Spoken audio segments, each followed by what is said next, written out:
wujud kerahiman ilahi. Petikan Hosana hanya kisah awal yang kemudian mengantarnya pada titik kemenangan atas salib dan maut. Di bawah tema perayaan Sambutlah Yesus Sang Raja Kerahiman, mari kita merenungkan misteri ini dengan penuh iman yang pantas.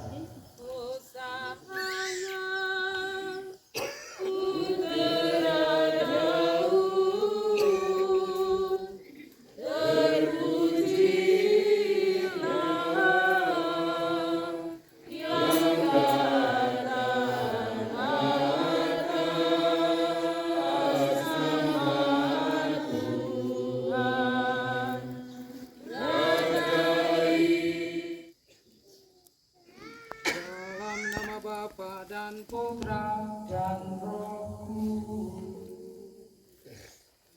Amin. Tuhan bersamamu. Dan bersamamu. Bapak, Mama, anak-anak, saudara-saudari umat Allah yang terkasih dalam Kristus, selamat pagi. Sudah sejak awal masa Prapaskah kita mempersiapkan diri dengan usaha tobat dan karya amal. Hari ini kita semua berkumpul dan bersama seluruh umat Allah membuka peringatan misteri Paskah Tuhan kita Yesus Kristus, yaitu sengsara dan kebangkitan. Mari kita memberkati daun palma. Marilah kita berdoa. Allah Bapa yang kekal dan kuasa, berkatilah kiranya daun-daun palma ini, Bapa dan Putra dan Roh Kudus. Amin. Dengan ini kami mau mengiringi Raja Kristus dalam perjalanannya menuju Yerusalem. Semoga kelak kami pun diperkenankan memasuki Yerusalem abadi. Kami mohon ini dengan pengantaran Tuhan kami, Yesus Kristus, yang hidup dan berkuasa bersama dengan Dikau, dalam persekutuan dengan Roh Kudus, Allah sepanjang segala masa. Amin.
Dalam perjalanan ke Yerusalem, ketika Yesus dan murid-muridnya telah dekat Yerusalem dan tiba di Betfage yang terletak di Bukit Zaitun, Yesus menyuruh 2 orang muridnya dengan pesan, "Pergilah ke kampung yang di depanmu itu.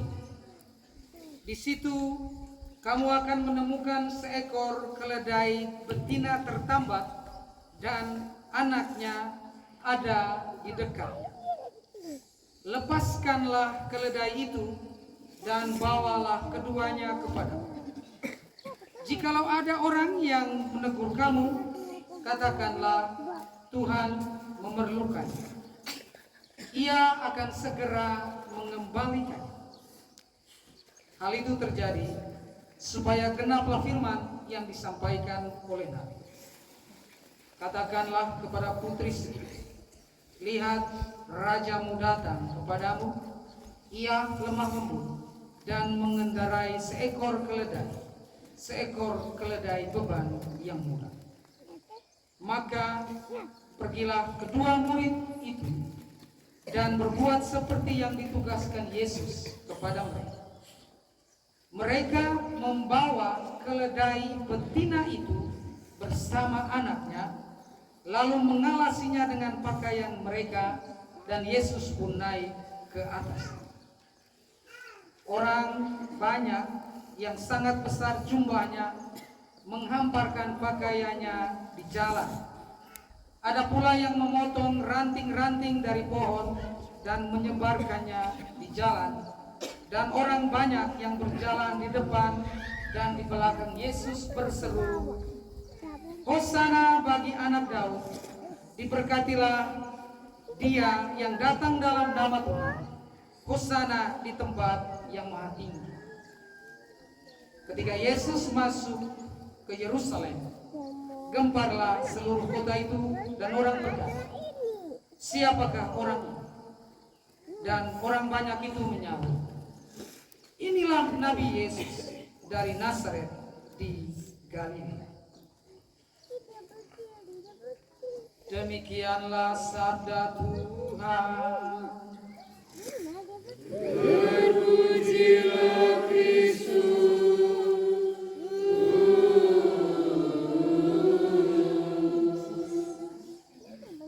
Jadi Bapak, Mama, saudara-saudari, anak-anak umat Allah yang terkasih dalam Kristus, Injil Matius yang tadi kita dengar menggambarkan Yesus masuk ke kota Yerusalem itu sebagai tempat kebesarannya. Dia dielu-elukan, dia dijemput, diterima sebagai seorang raja yang luar biasa. Namun kita tahu bahwa ketika dia masuk ke Yerusalem, itu di sana dia menderita. Lalu kenapa Matius menggambarkan dia sebagai raja mulia dan diterima dengan penerimaan yang begitu luar biasa? Mengapa? Kita tahu bahwa Yesus dia masuk ke kota Yerusalem dan di situ dia ditinggikan di atas salib. Makanya dia diterima dengan mulia. Di situ dia ditinggikan di atas salib untuk menyelamatkan kita semua. Dan yang kedua, di situ dia akan bangkit mulia dan jaya. Itulah makanya dia disambut dengan mulia dan sangat meriah. Kedatangan Yesus ini bukanlah satu kedatangan yang biasa, tetapi dia memenuhi apa yang dinubuatkan oleh Nabi Zakaria bab 9 ayat 9. Tadi juga sudah kita dengar dalam bacaan Injil tadi. Ini sudah dinubuatkan. Itu kitab Nabi Zakaria bab 9 ayat 9 katakan begini, "Katakanlah kepada putri Sion, itu kota Yerusalem dan penghuninya, lihat, rajamu datang kepadamu. Ia lemah lembut dan mengendarai seekor keledai betina dan seekor keledai beban yang muda." Kita tahu sekarang Pater tanya, Yesus masuk Yerusalem, dia menunggang berapa keledai? 1 atau 2? Ah, ini mulai kita bingung. Bapak mama bilang anak-anak bilang dua. Ah. Entah dia duduk satu atau dua, tetapi Injil melukiskan dia masuk mengendarai dua keledai, bukan satu. Makanya kita dengar tadi dalam ayat 7 dikatakan apa? Setelah orang mengalasi punggung keledai betina dan anaknya, anak dari keledai betina dan anaknya, Yesus pun menaiki kudanya. Keduanya. Sorry, salah baca. Jadi setelah ayat 7 tadi itu, setelah orang mengalasi punggung keledai dan keledai betina dan anaknya, Yesus pun menaiki yang berapa? Keduanya. Rupanya tadi anak-anak kalian dengar, mama tidak dengar, baik. Ya terima kasih. Mungkin karena kita itu selalu ingat satu, dilukiskan juga satu, kita lihat gambar juga satu, gambar langsung kita tangkap satu. Ya, ayat 7. Mereka membawa keledai betina itu bersama anaknya, lalu mengalasi dengan pakaian mereka, dan Yesus pun naik menunggang keduanya. Oke, kenapa Yesus harus menaiki keduanya? Entah dia menaiki satu, kita lihat, kita bingung juga, entah dia duduk di atas satu atau dia duduk di atas dua. Tetapi mungkin dia tarik satu ditarik, satu dia duduk di atas. Tapi di sini ada semacam gambaran, simbolis, sesuatu yang luar biasa. Kita tahu bahwa Yesus itu adalah ya memang Mesias, tapi dia itu adalah raja. Hari ini kita terima dia sebagai raja. Dan kenapa dia mengendarai dua keledai, dia menunggang dua keledai? Karena yang pertama, Yesus itu adalah raja yang mulia. Makanya satu ekor keledai melambangkan kemuliaan Yesus sebagai raja yang mulia dan perkasa. Dan yang kedua, Yesus itu adalah raja yang lemah lembut, rendah hati, yang mengerti akan kerapuhan umatnya, kerapuhan manusia. Jadi dengan menunggang dua ekor keledai, Yesus menunjukkan bahwa apa? Dia adalah raja yang mulia dan sekaligus dia adalah raja yang lemah lembut dan rendah. Makanya Injil tadi melukiskan dua ekor, bukan satu ekor. Lalu sekarang sang raja ini, dia datang mau masuk ke dalam hati kita. Apakah kita menerimanya atau tidak? Menerima. Betul. Apa yang harus kita lakukan supaya kita bisa menerima raja kita ini?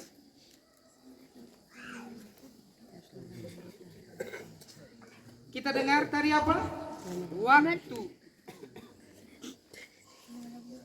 para murid meminta keledai, dalam ayat 3 sepenggal kalimat para murid katakan apa? Tuhan memerlukan. Di sini Tuhan memerlukan hati kita. Tuhan memerlukan kekuatan kita. Kita membuka diri kita kepadanya. Tuhan membutuhkan kehendak kita supaya dia apa? Bisa masuk, datang dan tinggal di hati kita, supaya dia mengajari kita bagaimana menjadi orang yang rendah hati, bagaimana menjadi orang yang bisa melayani sesama dan mencintai sesama dengan tulus hati. Amin. Amin. Jawab saja amin. Amin. Ya kadang susah sekali. Kita dalam hidup itu untuk mengikuti kehendak Yesus itu susah. Betul atau tidak? Betul. Kita sering berdoa apa? Bapa kami, jadilah kehendak-Mu di atas bumi seperti di dalam surga. Tetapi yang benarnya kita sering berdoa begini, Tuhan, jadilah saya punya kehendak. Kalian di surga dan di bumi pun ikut saya saja. Betul toh? Benar. Makanya kalau kita berdoa, Tuhan harus ini, harus itu, harus begini. Oh Tuhan kan? Betul atau tidak? Dalam doa-doa kita tidak sadar itu, tapi kita paksa Tuhan. Memang Engkau Tuhan. Kalau tidak terjadi, Tuhan kenapa tidak terjadi? Kau Tuhan kan? Macam seorang anak muda, dia naksir seorang cewek. Dia berdoa, ya Tuhan, apa? Semoga cewek itu jadi pacar saya. Kalau boleh jadi istri saya. Kalau dia tidak mau, paksa.